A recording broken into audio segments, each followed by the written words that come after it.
Salut, c'est Jean, et le jeudi, on fait un cours de marketing, une leçon marketing, et comme cette semaine, je dessine sur mon tableau blanc plutôt que de montrer ma tête, tu verras mon tableau blanc pendant toute cette vidéo, et on va faire des schémas, des choses pour t'expliquer comment réussir ces split tests. Alors, qu'est-ce qu'un split test déjà? Et pourquoi c'est tellement important? Un split test qu'on peut appeler aussi un AB, un test AB, ou qu'on peut appeler l'AB testing, on voit souvent sous cette appellation-là aussi, ça consiste à avoir deux versions d'une page ou d'un élément. Donc tu vas avoir une version A, une version B, souvent la page où tu vas avoir tes offres, tu vois, tes offres commerciales, le truc où il faut acheter avec le bouton d'achat, le prix, etc. Bon, tu vas tester deux versions, c'est-à-dire ta version actuelle, celle où tu as déjà ton prix, ton truc, la présentation de ton offre, et tu vas en créer une deuxième dans laquelle tu vas modifier un élément.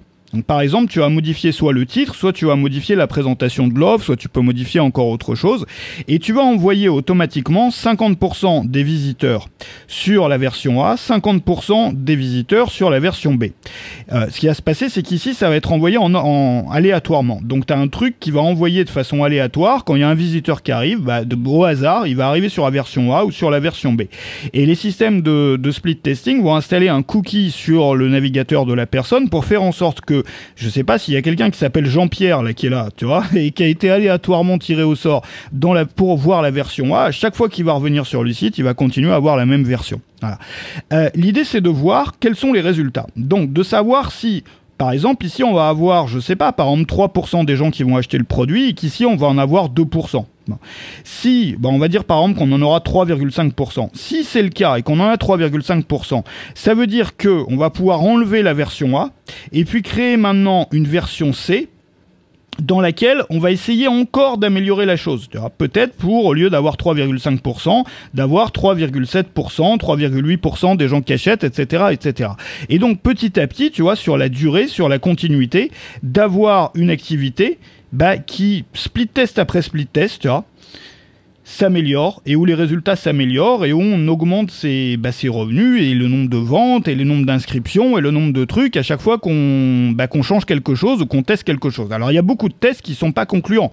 Ça permet aussi de savoir que le truc, il marche pas, quoi, tu vois. Alors, ce qui est très important quand on fait des split tests, je vais t'expliquer tout à l'heure avec quel outil faire des split tests, quoi split tester, c'est-à-dire quoi tester en premier, qu'est-ce qui marche, etc. Mais c'est très important d'avoir un fichier de texte dans lequel tu vas avoir un fichier texte, ça peut être un tableur Excel ça peut même être un dossier avec des captures d'écran, dans lequel tu vas avoir les résultats de tes deux versions. Par exemple, tu sais que tu as changé le titre A par ce titre-là. Et là, tu avais, je sais pas, tant de pourcents de plus d'amélioration. Par exemple, plus 20%. C'est-à-dire un résultat 20% supérieur au résultat que tu avais avec la version A. Tu le gardes et au fil des années, au fil des mois et des années où tu vas faire tes split tests, ça va te faire une ressource d'une valeur qui est incommensurable. C'est-à-dire, moi, cette ressource-là, je l'ai, qui est assez énorme parce que j'ai fait beaucoup de tests pendant ces dernières années. Enfin, surtout, pendant 5 années, j'en ai fait énormément.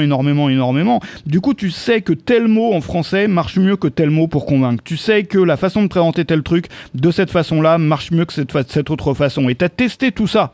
Et du coup, tu as une sorte de catalogue de ce qui marche. Et tu deviens meilleur comme ça au fil des mois et des années. Donc ça, c'est important de le faire. Maintenant, la règle, avant de te parler des règles, je voudrais te proposer juste un outil, moi, que j'aime énormément. Maintenant, il est un peu cher, mais il y a une version d'essai. C'est pareil que pour les prestataires de paiement. Le truc, c'est pas de regarder si c'est cher, c'est de regarder combien ça te fait gagner. Parce que si ça te coûte 100 balles et que ça t'en fait gagner 500, tu vois, sur un mois, c'est quand même intéressant. Alors, il y a un outil qui s'appelle Optimizely. Optimizely. Alors, tu peux l'essayer, tu peux créer un compte. Moi, je gagne rien dessus, j'ai rien à voir avec eux. Le principe, c'est que t'as pas besoin de t'y connaître en technique. Il y a un petit script à mettre, c'est la seule chose à faire. Il y a un JavaScript, un petit script à mettre. Si t'as un site ou une page sur WordPress ou autre, tu mets ça dans ton thème, tu vois, ça fait quelques lignes, 2-3 lignes, bon. Et une fois que t'as ça, ils vont modifier dynamiquement ils vont modifier tes pages à la volée quand les gens arrivent dessus et puis tout faire sans que t'aies rien à faire. Ce qui est très intéressant avec Optimizely, c'est que sur ton site, t'as pas besoin d'éditer son site. Tu vas pouvoir sélectionner du texte. C'est vraiment impressionnant quand on l'essaye, ce système-là. Ça t'ajoute un truc sur ton site. Tu vas pouvoir modifier en live, tu vas pouvoir modifier le titre. Tu vas pouvoir modifier la couleur de fond. D'ailleurs, il devrait faire un outil comme ça pour créer des sites, parce que j'ai jamais vu même un outil, je sais pas, c'est vraiment bien foutu, tu vois. Tu peux modifier, tu peux enlever un menu, tu peux enlever un truc, tu peux enlever un machin, tu peux changer le logo, et tu crées une version à partir de ça. Donc, par exemple, là, tu crées ta version B. Ensuite, tu vas en créer une autre qui va être un peu différente, etc. Et c'est extrêmement simple à utiliser. Maintenant, ils ont un concurrent qui est moins cher, mais qui est beaucoup plus complexe. Enfin, ils ont aussi ce truc visuel, mais le compte, je trouve qu'il est vraiment dur à utiliser. C'est Visual Website Optimizer.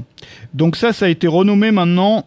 Enfin, maintenant, ils travaillent sous la marque VWO, tu sais, Visual Website Optimizer. Donc, c'est à regarder aussi. Bon, il y en a plein d'autres. Après, sur WordPress, tu as des plugins aussi. Hein, pour WordPress, souvent, tu cherches AB testing ou tu cherches split test ou quoi, tu vas en trouver des plugins. Donc, souvent, les plugins, ils te demandent de créer 2 pages, tu vois, c'est-à-dire de faire une page A, de faire une page B. L'intérêt avec Optimizely, c'est que tu peux modifier vraiment ta page à la volée comme ça. Alors, ce qui est très important, justement, c'est de ne pas faire n'importe quoi. Parce qu'un split test, ça peut durer très, très, très longtemps. Tu sais qu'il y a un algorithme qui est utilisé par Optimizely et d'autres qui permettent de savoir si les résultats sont fiables. C'est-à-dire qu'ils permettent de calculer, de savoir qu'il faut encore tant de visiteurs avant que le résultat soit fiable. Parce que si tu as 3 visiteurs sur la page A et 2 sur la page B, tu vois, tu vas pas savoir. C'est pas, là, peut-être tu fais le double de vente sur la page B, mais ça veut rien dire, quoi. Tu vois, enfin, il faut attendre d'en avoir plus. Donc eux, ils vont te le dire quand les résultats sont statistiquement fiables. Bon, ce qui est très important, c'est donc que ça peut durer longtemps. Tu vois, si c'est à peu près la même chose entre les deux, tu vois, si le taux de transfo, il est à peu près, le pourcentage de gens qui font une action est trop proche, tu vois, ça va. C'est pour ça qu'il faut être radical dans ces split tests. Ça veut dire quoi radical? C'est faire des changements qui sont complètement radicaux. Faut pas changer un petit mot, faut changer toute la phrase. Et il faut pas changer trop de choses. C'est-à-dire, il faut vraiment faire les split tests une chose à la fois. Moi, j'en ai fait des milliers des split tests au fil des années. Et ce qui marche vraiment, c'est ça. C'est commencer d'abord, c'est la première règle. Tu commences par ce qui va créer le plus de changements. Donc élément avec le plus d'impact. Donc élément. Ça, tu peux le noter, hein, ça va te servir. L'élément avec le plus d'impact, c'est quoi? C'est souvent le titre ou l'offre, ou les deux. Bon, souvent les deux, mais sur une page, par exemple, qui vend un produit, ça va être l'offre. Sur une page qui vend pas un produit, mais qui incite à s'inscrire, ça va être le titre. Après, le titre, ça va être, une fois qu'on aura trouvé un bon titre, qu'on l'aura testé, la description sous le titre, ou le bouton, plus d'abord en premier, le bouton pour s'inscrire, tu vois. C'est d'abord l'élément qui apporte le plus d'impact. Il y a beaucoup de gens qui font l'erreur de tester la couleur de fond, la police de caractère. Ça peut avoir un impact sur les ventes, mais tu vas mettre des années à avoir des résultats. Non, mais tu vois, c'est n'importe quoi. Commence par des choses qui peuvent te créer vraiment une augmentation radicale du résultat, plutôt que de faire des trucs qui vont t'apporter plus 0,002 d'augmentation, et tu le sauras dans un an, parce que pour avoir des chiffres significatifs là-dessus, il faut vraiment avoir beaucoup de visites, de transformations, d'achats, etc. Donc tu commences par l'élément qui a le plus d'impact, par les éléments qui ont le plus d'impact. Tu testes, ça c'est la deuxième règle, une chose à la fois. Une chose à la fois. Pourquoi c'est tellement important? Parce que si tu te mets à tester plein de trucs à la fois, c'est comme si tu avais plusieurs versions. Je t'explique. Sur les outils comme Optimizely, par exemple, tu peux tout changer sur ta page, créer plusieurs. Donc, par exemple, tu vas tester à la fois le titre et à la fois l'offre. Ça veut dire que tu vas avoir 2 titres et 2 offres. Ça veut donc dire que finalement, ça fait 4 versions. Même s'il y en a 2. Tu vois ce que je veux dire? Enfin, tu testes 4 éléments. C'est-à-dire que tu vas avoir la version 1, c'est titre 1 plus offre 2, la version 2 ça va être titre 1 plus offre 1, la version 3 ça va être titre 2 plus offre 1 et titre 2 plus offre 2. Ce qui te fait que tu en as déjà 4, donc ça t'allonge le délai pour savoir, tu vois, le délai pour avoir des chiffres fiables. Donc c'est très très très important de ne pas faire ça. Alors, on teste une seule chose à la fois, c'est la deuxième règle qui est extrêmement importante. Maintenant, il y a une chose, c'est la troisième chose, et moi que je t'incite à tester, c'est quelque chose que les gens ne testent pas, de tester, pourtant ça marche de tester des pages sandwich. Des pages sandwich. On en parlait dans la dernière formation, des pages sandwich, dans les dernières formations, parce que quand je me suis remis à parler de marketing, tu l'as vu, et quand je parle de marketing, je parle beaucoup de pages sandwich parce que ça marche très très bien. Bon, les pages sandwich, c'est quoi? C'est la personne est ici sur une page, elle veut aller sur une autre page. Par exemple, elle a commandé un produit, elle veut le télécharger. Ou par exemple, elle veut, je sais pas, elle veut télécharger un truc. Par exemple, elle veut savoir le prix du produit. Tu vois, par exemple, moi je le fais pour le prix du produit. Elle est là, on lui propose un produit, on n'a pas le prix sur la page. Donc elle veut savoir le prix du produit et elle veut aller donc sur la page B où il y a le prix. Mais nous on l'amène sur une page intermédiaire, une page sandwich, on va lui proposer quelque chose en plus. Bon, on peut tester des pages sandwich. Comment on fait? On a une page A sur laquelle on a effectivement le lien ici qui va ramener vers la page sandwich, et ici on a la page B dans laquelle on va avoir le lien qui va être modifié et qui va amener directement vers la page C, tu vois, en l'occurrence, la page qu'on a derrière. On peut tester ça aussi avec des redirections, c'est-à-dire on peut avoir une page sur laquelle on a une redirection, l'autre sur laquelle on n'en a pas, enfin on peut s'amuser avec ça, mais teste vraiment des pages sandwich, c'est la troisième règle. Débrouille-toi pour le faire au niveau technique, mais c'est pas forcément compliqué, il suffit, tu vois, de changer un lien ici, et puis c'est bon. Ensuite, ce qui est très important, c'est que, et c'est la quatrième règle probablement, c'est que quand ça stagne, ça veut dire qu'il faut que tu testes quelque chose de radical. Voilà. Faut que tu testes quelque chose de radical. À chaque fois que ça stagne, c'est-à-dire que, tu vois, les split tests, c'est comme ça. T'augmentes, tu stagnes, t'augmentes, tu stagnes, t'augmentes, tu stagnes. Et il y a un moment, tu vois, ça augmente de moins en moins parce que t'as déjà changé les éléments les plus importants qui marchaient le moins. Voilà. Donc là, c'est bien d'être dans cette phase-là. Ça veut dire que t'as bien progressé. Et c'est à ce moment-là qu'il faut tester des changements radicaux, tu vois, pour pouvoir avoir encore des grosses progressions. Donc complètement changer le modèle, tu vois, du business ou de la façon dont le produit est vendu. Un produit qui est vendu de façon fixe, le vendre, tu vois, un prix fixe, le vendre sous forme d'abonnement, faire un paiement en plusieurs fois, le présenter complètement différemment, changer complètement le nom du produit, vendre plusieurs produits au lieu d'un seul, tu vois, en même temps, j'en sais rien, mais complètement tout changer, quoi. Voilà. Donc, il y a plein de choses à savoir là-dessus. Moi, je voudrais t'amener, si c'est des sujets qui t'intéressent. Tu sais que j'ai fait deux énormes packs de formation. J'avais fait il y a plusieurs années. C'était dans la période où j'avais fait tous ces tests-là, justement. Travailler en slip, si tu te souviens. C'est plus disponible aujourd'hui à la vente, hein, mais il y a eu des milliers de gens, il y a eu des milliers de clients là-dessus. Travailler en slip et Web Marketing School. Bon. Web Marketing School, c'était tout mon abonnement de l'époque. C'est-à-dire, tu avais une formation par semaine pendant, je sais plus, là il y a 21 formations dans Web Marketing School, mais vraiment du marketing pur, marketing à l'ancienne. Tu auras des trucs, enfin pas à l'ancienne, tu auras des trucs vraiment un peu, vraiment hardcore par rapport aux trucs desquels je te parle aujourd'hui, parce que moi je me suis calmé, tu vois. Mais à l'époque c'était hardcore. Et puis il y a 20 formations sur travailler en slip. Travailler en slip, c'est du début à la fin. Ça te prend par la main de j'ai pas d'idée, tu vois. On parle de la marque, on parle de trouver une idée de business jusqu'à avoir ton truc en automatique. Et puis sur Web Marketing School, c'est 21 sujets. Alors il y a des choses un peu hardcore, comme je te dis, tu vois, mais qui fonctionnent vraiment bien. Il y a certaines choses qui sont un peu, tu vois, basées sur les blogs. Bon, aujourd'hui, c'est plus les blogs, c'est YouTube, donc faut les adapter parce que c'est des formations, c'est des packs de formation. Ça fait très longtemps que je les avais sortis, mais pour moi, c'est ma bible à moi. Tu vois, c'est tout ce que j'ai appris au fil des années, je l'ai mis dans ces formations-là. Donc là, tu as 41 formations au total. Bon, ça, c'est plus disponible à la vente aujourd'hui. Tu sais qu'aujourd'hui, les formations, je les vends à 97 € en prix de lancement jusqu'à 197 € par formation. Là, tu en as 41. Bon.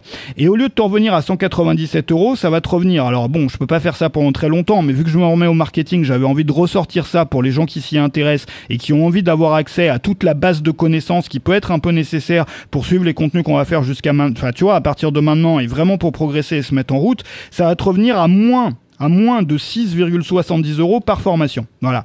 Donc, simplement, tu comprends bien, je peux pas faire ça pendant longtemps. Tu as un lien qui se trouve juste en dessous. L'idée, c'est qu'il y a le pack des 41 formations, donc travailler en slip plus Web Marketing School complètement intégral, qui vont te revenir à 274 €, ce qui te revient à moins de 6,70 € par formation. Voilà. Donc, 274, c'est même pas 2 formations au tarif actuel. Donc, c'est maintenant ou jamais, tu vois. C'est pas pour tout le monde, c'est juste pour les gens, tu sais, les gens qui veulent se remettre au marketing, là, qui veulent suivre vraiment les contenus que je vais faire à partir de maintenant, avoir vraiment des choses qui fonctionnent, pouvoir se former sur la base. Parce qu'aujourd'hui, moi, je propose plus vraiment de programme. C'est à chaque fois, on parle d'un sujet spécifique. Mais si tu as des lacunes, c'est-à-dire s'il te manque tout ce qu'il faut faire pour arriver aux choses desquelles on parle maintenant, c'est-à-dire qui sont plus destinées à des gens qui gagnent déjà bien leur vie sur le web, bah, il va falloir que tu rattrapes tout ce chemin-là. Ce chemin-là, tu peux le rattraper à une vitesse grand V, choper plein d'idées, tout ça, dans ce pack de formation. Donc, il y a 41 formations. Comme je te disais, ça se trouve en dessous. Maintenant, il y a certaines formations, c'est pour ça que je les ai mis à 6,70. Bon, c'est quand même hardcore, tu vois, mais comme c'est pour ça que je fais pas pendant longtemps. Mais il y a des choses qui parlent des blogs. Il y a des choses qu'on peut plus faire aujourd'hui, tu vois, en termes de légalité, par exemple avec la GDPR. Mais c'est adapté, tu vois. Il y a des choses, mais tu peux trouver énormément d'idées là-dedans, l'adapter, tu vois, à des choses plus actuelles. Il y a toute la base de la psychologie là-dedans. Il y a toute la base de savoir vendre. Il y a toute la base de ce que moi je fais, de ce que j'ai appris. Ça dure pendant pas très très longtemps. C'est dans la description. Si t'es sur YouTube, c'est juste en dessous, tu suis la flèche, va dans la description. Et si t'es pas sur YouTube, sur SoundCloud ou ailleurs, tu regardes la description ou les notes, ils appellent ça, c'est sur certaines applis de podcast. On se retrouve là-dessus. Faut regarder ça maintenant parce qu'au prix actuel de lancement, même de lancement, tu vois, quand je lance les formations à 97 €, 41 formations, ça te reviendrait à plus de 4 000 €, tu vois.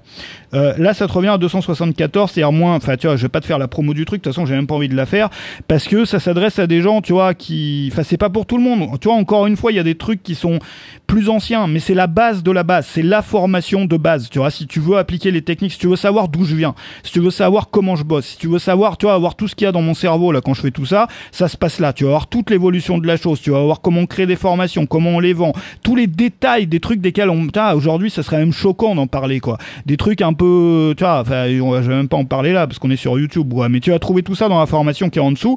Je te retrouve dessus. Salut.